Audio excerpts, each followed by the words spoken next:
The following podcast is a presentation of Project Entertainment Network. Welcome to Vicious Whispers with Mark Tullius, your source for horror, sci-fi, suspense, and all things violent. Hey, what's going on, guys? Thank you so much for joining me today on Vicious Whispers with Mark Tullius. We have episode 129. Instead of a short story at the end of the episode, we are starting Beyond Brightside. I love this audiobook. Darren Eliker is the narrator. He did an incredible job. I don't know if it's as good as Ain't No Messiah. They're both equally awesome. Let's just say that. I think it's a pretty exciting book, pretty violent book. Even if you haven't read or listened to Brightside, I think you could you could enjoy it.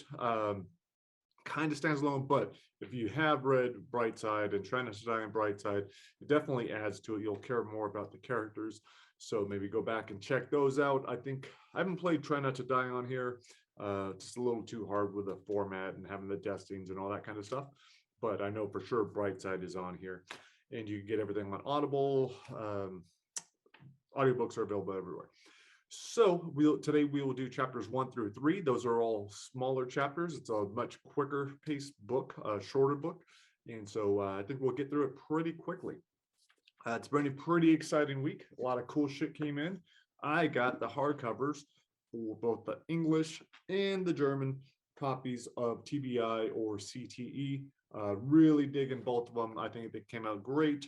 And the nice thing is, when I ordered these, I was really worried they weren't going to come on time. When I ordered them from Lightning Source, they said it was 10 to 15 business days. If it took more than 12 business days, I was fucked and I wasn't going to get them. But fortunately, they came after like 3 business days. So that was awesome. Those are here. I just picked up my sales sheets that I'm going to be giving to foreign reps and literary agents. That's all set up. I'm setting up the printer in Germany to get my extra brochures, bookmarks, all that kind of stuff, a bunch of flyers, like 4,000 different flyers. And so that's all being set up in Germany. Over here on this end, I've got all my books together. Now, the only thing I need is and I also have a bunch of brochures and bookmarks coming here as well, so I could take some with me. Just in case the Germany thing doesn't work out and there's any issues. So I don't want to go empty-handed, but feeling good that I have all that set up. My assistant Alvin did an incredible job creating all the sell sheets, posters, bookmarks, all that kind of stuff. So it's nice having a solid team. One other thing that just came in, I got the new version of the Try Not to Die face mask. The old one sucked. I really did not like the old one. I like the design. Ryan Atroya made the face mask of the design. This one just fits a lot better, way more comfortable, has a filter inside it. The other one just would not fit my face, just wasn't a good fit. So these ones are cool, really digging this. Be able to have that in time for Germany too is a nice little bonus. So a lot of cool shit going on. One negative thing, and again, it's not that negative of a thing, but it's related to Beyond Brightside. Beyond Zeit von Brightside. The German version, I realized, I just pulled it off of, I pulled the ebook from all publishers, just put it on pause because I realized there are way too many errors with the translation. I haven't had a chance to have my proofreader go on that. She's been working on Brightside, which I should have done from the very start, but I didn't realize the importance of having a proofreader in addition to a translator. It was an extra cost. I was trying to speed things up. I didn't do it. Now that I'm doing it with all my books, I'm realizing, fuck, I made a mistake by not doing that. So with Beyond Brightside, I just took a quick look at it. Because my German is crappy, especially my ability to read it, I wasn't too aware when I first looked at it of the errors, but there are quite a few. I don't want readers seeing that, and so that's why I pulled it. And there's really no rush. My proofreader should be done with Brightside by the time I get to Germany. Then I'll have her go straight into Beyond Brightside. So I think we should probably have that done in a month later. And then after that, Twisted Reunion should be finished. My translator is working on that right now. So, and I'm also starting a brand new German newsletter. That's only going to be a monthly thing. I have a weekly one for the US. The German one will only be once a month because it's going to take me a little bit of work trying to write it and all that kind of stuff. So, but I am anxious to start building that up. I think it's going to be cool. It's helping my language learning. I've definitely been listening to a lot more, like for my physical therapy, I have to drive, it's about 30 or 40 minutes each way. I listen to videos on how to speak German. So just hearing it over and over. And a lot of it is, I don't need to learn German for this trip. I don't need to learn it for translating the books or any of that kind of stuff. It's just something that I've been doing for my brain. And now I've gotten to the point where like, okay, you know what? I do kind of want to get fluent. So I will put in a little bit more work. And then once I get to a pretty good spot with it, then I want to switch to another language. And which is cool because that's not something I ever thought I could do. I didn't think I had that ability. Also didn't think I'd want to put in the time to do it. But I would much rather spend my time doing that than playing a video game that's just what's it. I think there's great reasons to play video games. I still am going to play video games and I do that to relax and everything. But if I have 15 minutes to kill while I'm waiting to pick up my kids, I'd much rather do a brain app or a language app or play music or do something creative like that instead of just numbing out my brain. So time and place for everything. Everyone's got their own deals. That's what I do. That's what works for me. So that's the kind of shit I am going to keep doing. What else? Not a whole lot else going on. I've been working out this week. Can't tell because I'm wearing a black shirt, but otherwise you see all my big bulging muscles. Maybe not. No, it's kind of sad how weak I am especially compared to how strong I used to be. I was just having this talk with my son before. And I know a lot of former athletes love to talk about how strong they were and this and that. But I generally talk myself down. Like I always say, I was a shitty fighter. I was a shitty boxer. But at that same time, I was telling my son, I was like, look, I can help you with sports because I know how to train, even though I wasn't a great boxer. I wasn't a good boxer. I wasn't a great fighter. I was training with good boxers. I was training with great fighters. I was putting in the work. I was, I know how to train. I know how to push myself. I know what's an injury. I know what's, just an inconvenience. I know. So we had a pretty cool talk, and we were talking about weightlifting and what I'm starting to do now with my buddy George. We only lift like 2 to 3 days a week. Then one of the days we'll do yoga. Yesterday we did yoga in the morning, which was awesome, especially after the weightlifting. But my strength, I used to be very, very strong. That used to be my pride and joy. I was into powerlifting. When we were teenagers, my 2 brothers and I held a little record for California weightlifting. So going from being one of the strongest guys in my high school, one of the strongest guys in my college, to being super weak. It could be hard, but I'm not taking it like that. Like we're just in the backyard. We're not going to a gym, so there's no pressure. There's no one watching us. And we both have in our heads, like, look, we're doing this for our overall health. It's making us feel better. Even if our body's not changing yet and saying they're not getting more muscular, every day we're feeling a little bit better. It feels a little bit easier to look in the mirror and shit like that. So, just starting that day by doing something physical, I think is super important. That's been a really hard thing for me, but now that's pretty much how I'm starting every morning. So from 8 to 10 o'clock is generally working out. And then I try to get in as much writing or whatever else. I can't even say writing because honestly, I haven't been doing much writing at all. Last 2 months has all been, maybe even longer, has been all about, preparing all these books for Germany, getting everything lined up, figuring out the TBI book, doing all the marketing. I still need to do a lot more stuff with that. But I'm finally getting to the point where I feel like, okay, I'm about to be able to get creative again. And this trip to Germany, what I've been doing, it hasn't been much, but I have been playing around with TNTD in the Wild West. That book is gotten pretty dark. I'm enjoying it, but I feel bad for this main character. Like it's definitely changed the feel of it. And so I'm anxious on this trip. I will put in all my notes. I will give the first half of the book, what I've changed, to John Palsano. Then we will see what he likes, what he doesn't like. We'll adjust it, and then we'll go ahead and finish it up from there. But again, that's pretty cool. That'll be out next year. End of this year, we still have TNTD in the, Wizard's Tower. That's going to be super cool.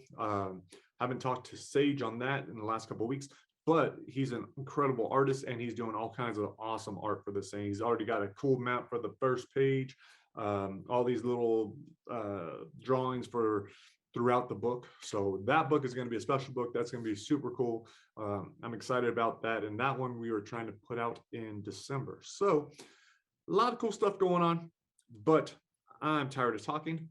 I still need to write a newsletter. Then I'm going to go play some Fortnite with my son, who is playing hooky today. Actually, he had a doctor's appointment and we decided to keep him home because he's been kicking ass at school, and why not?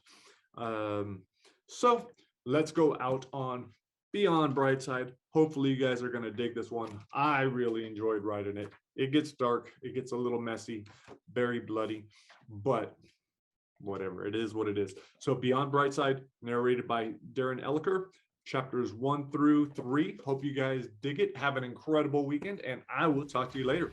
Peace.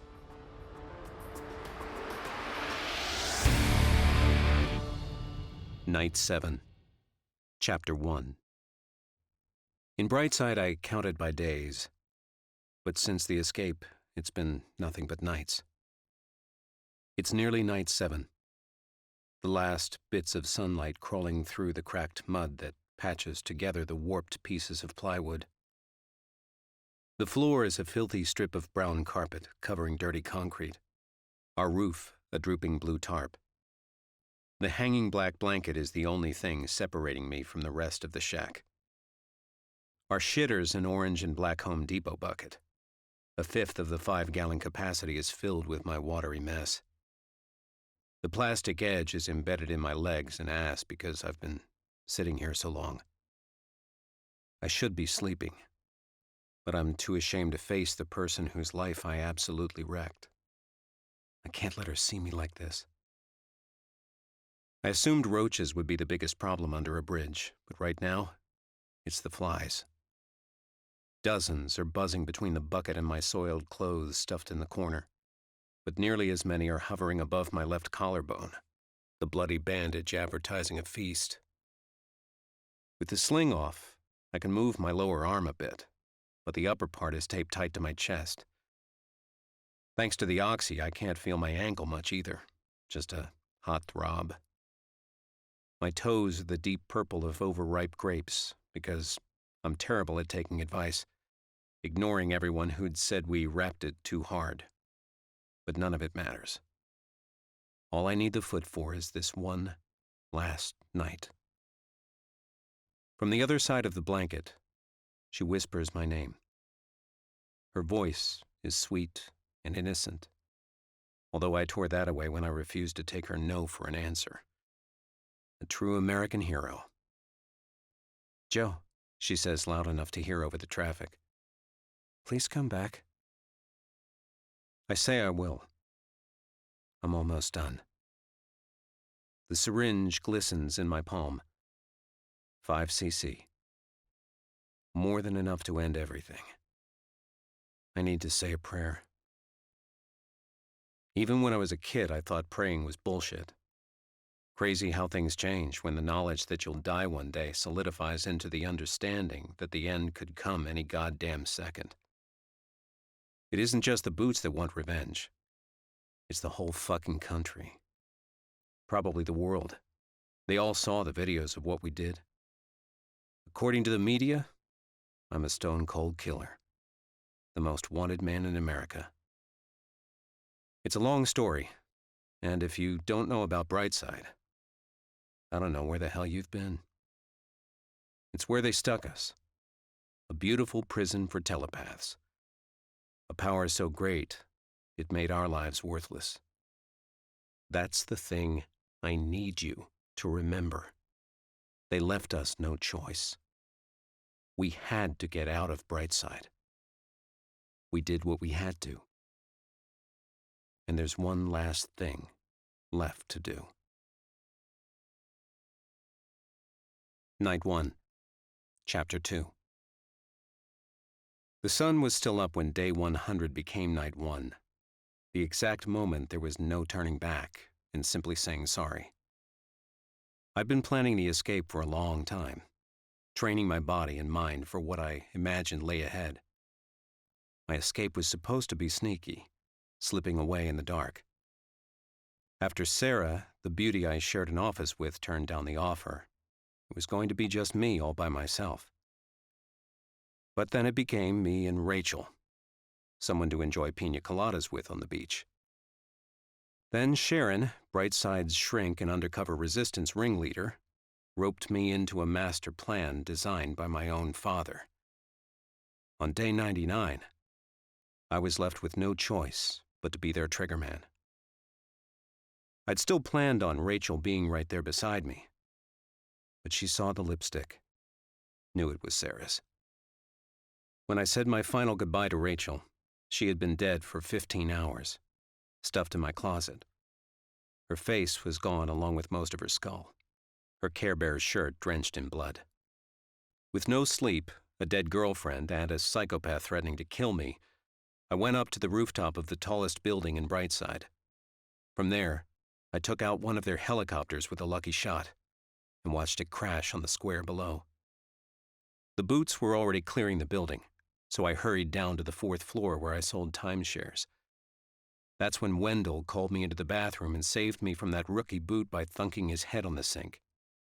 The burning helicopter was enough of a distraction that I was able to make it out of the building unnoticed and rendezvous with Sarah, who got pulled back into the madness when that psychopath Wayne kidnapped her mentally disabled brother Danny.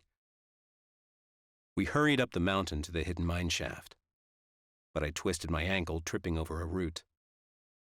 As bad as it hurt, I could put pressure on it, and we made it to the mine, where Wayne was waiting, the tip of his knife drawing blood from Danny's neck.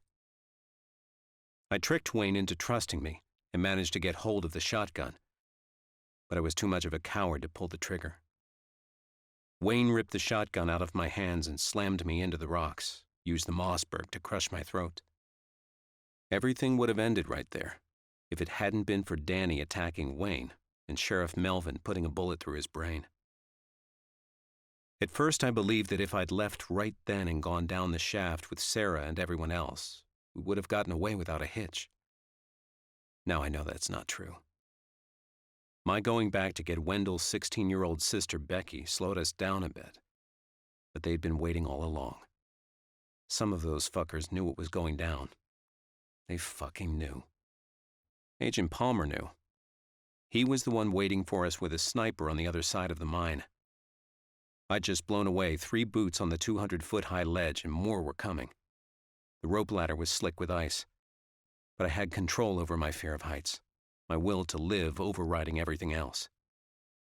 I was halfway down when the sniper opened fire, missing my face by just inches before blasting the hole through my collarbone. Sheriff Melvin saved me again by taking out Palmer and the sniper.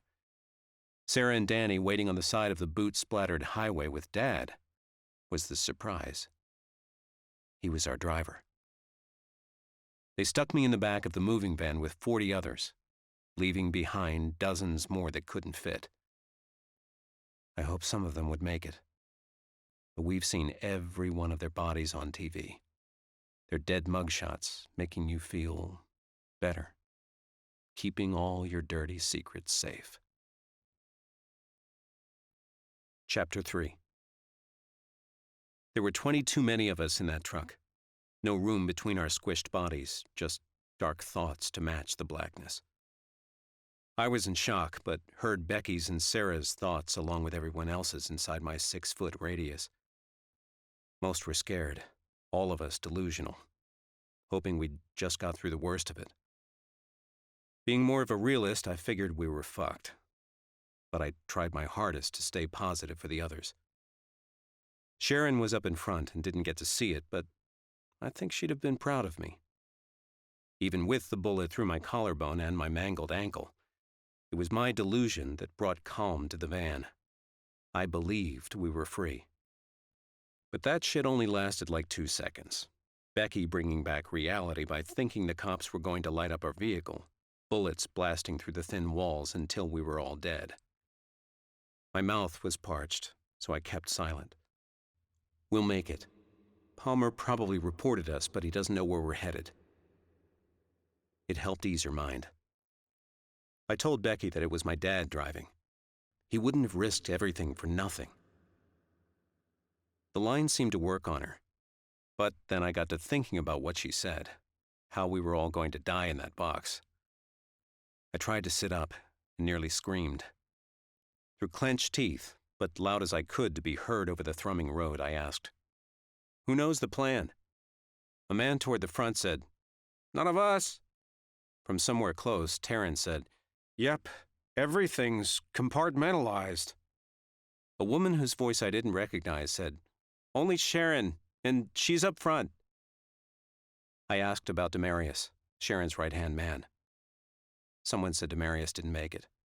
"Ate a bullet in the park." Carlos, my Brightside travel boss, crawled over and said, "Hey, Joe, we're all proud of you." I never thought I'd hear those words out of his mouth. I also never realized how meaningless words could be. I asked, "What do you know?" "Some, but not much. You doing okay?" I asked about guns, and he said we had a couple. I asked what our contingency plan was if we got pulled over and reminded him, "We have to assume everyone's searching for this truck, or at the very least, something big enough to transport this many people." Carlos was just like the rest and didn't know shit. Think about how many men we've killed. I wanted to be wrong, but knew I wasn't. They can't let us get away with this. Sheriff Melvin said, "I've got 8 bullets on me. A small cache should be waiting at the drop-off." It was growing more difficult to speak, so I directed my thoughts at Melvin. "Where's that?" Melvin was all guesses. I called out for the other gunman, but we hit a bump, and I yelled from the blast of pain radiating from my shoulder. Sarah held me tighter and said, "Shush."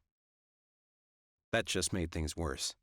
Had me feeling trapped with all that blood pooling on my lap.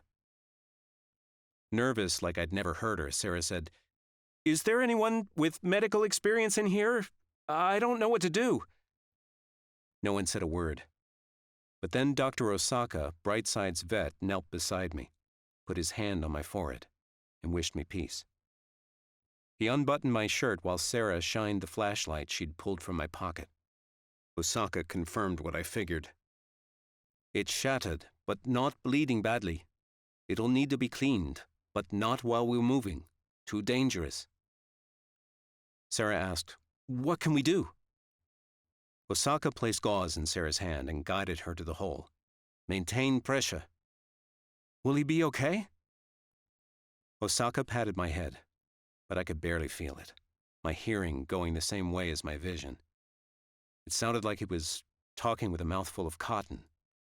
"He'll have to be," he said. "He has no choice."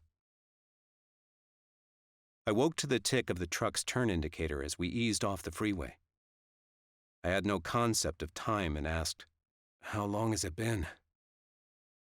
Everyone agreed it was around 30 minutes, which meant we were either getting off the 190 West or M90 South, either one giving us escape options. The truck slowed to a crawl, but the turn up an incline bounced us all around, the pain whipping me awake. My dad alerted us before raising the rear door, said we were safe and warned us not to shoot. The warehouse lights were dim, but it still took a second for my eyes to adjust, Dad standing in front of a bunch of strangers. Everyone else's eyes must have started working too because they all rushed for the door. Someone knocked Sarah into me and I screamed. Dad yelled, "Stop!" He shouted it even louder and everyone froze in place. "Order! We have info and supplies, but we need order." Danny, Sarah, and Becky formed a circle around me while the others cleared out. They were careful getting me down, but everything hurt. The noise so loud with everyone rushing about, hugging, crying, shouting. The voices blended with idling vehicles on either side. My head started throbbing, and my hearing got fuzzy, sound coming in waves. They brought me to my dad, his dusty brown eyes sparkling behind his glasses, his hair so much grayer than it had been 3 months before. I wanted to hug him, to say something, but all I could think was, "I feel sick." Always quick with an answer, Dad said, "Shock's wearing off is all." He ordered Danny and Becky to take me to the blue station wagon at the back of the warehouse. My ankle was ballooning out my sock, a tenderness that couldn't be touched. I only had the one arm to hold on with, so Danny, who's built like an NFL lineman, took all my weight, while Becky cleared a path through the reunions. Moving hurt like hell, but it helped me focus, kept away the nausea.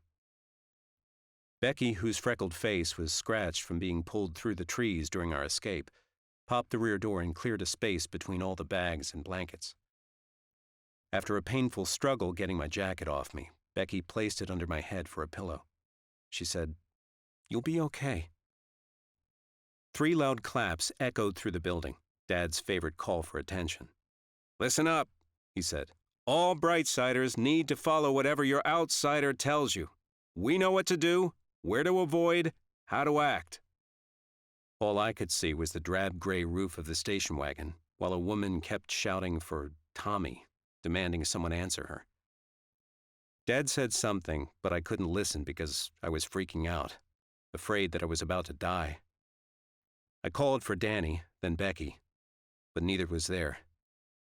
My eyelids were too heavy, my mouth parched. It was sad to think the gunmetal gray might be the last thing I'd see. Father told me to wake up, but my eyes wouldn't open. He said it again. Even if I could, I wouldn't open them. I didn't want to go to school. His hand went on my right shoulder. Now. Nearly every morning it was the same thing, him shaking me awake all pissed off because Mom had stayed overnight at some friend's. "Joe, wake up," Dad said, ripping me out of the past. "The morphine should take away some of the sting, but I don't want you jumping." The lights were blinding, and I'd been drained of all energy. The entire left side of my torso an angry throb. I mumbled, "Turn it off," and tried to shield my eyes. But that arm was in a sling, and my right hand held tight by Danny, who was draped over the back seat, his usual smile hidden by an expression of concern. Sarah said sorry and moved the beam of light off my face, the gunmetal gray coming back. "Keep the light right where it is, one hand on that shoulder," Dad told her. "Joe, you just breathe and hold still." I couldn't help but think of Dad's motto that I'd always thought was just talk. Prepare for success, but plan for disaster. His head hovered above the bullet hole. "We've got to get this clean," he said. "You'll be fine." I closed my eyes and wished I'd just pass out. Whether it was the morphine or Dad's skill, I didn't feel a thing. He pulled back out of sight and said, "God damn, you got lucky." I kept my teeth clenched to speak. "Don't feel lucky." Dad rummaged around in a bag by my head. The package he pulled out matched the gray roof. He tore off the top and said, "If that bullet hit 2 centimeters lower, you would have bled out before you made the truck." Danny squeezed my hand a little tighter and said, "It's okay. It's okay." For Becky's sake, he thought, "I'm keeping him brave." Dad's been out of the military for 20-plus years, but remembered the routine. "All right, soldier, we're almost done, but you've got to hold still." A red sweater appeared in front of my face. "Bite it." Like a good boy, I chomped down without questioning, the scratchy wool rubbing the top of my mouth, my breath turning it into a furnace. "I'm ready." Dad jammed his finger into the wound, packing the material with the gentleness of an enraged gorilla. Danny shouted, "Ow! You're squeezing too hard." I couldn't let go of Danny until Dad finished and patched me up with a bandage. The gray roof grew dimmer until it blended with the black, into a crazy world where Dad said, "You did good."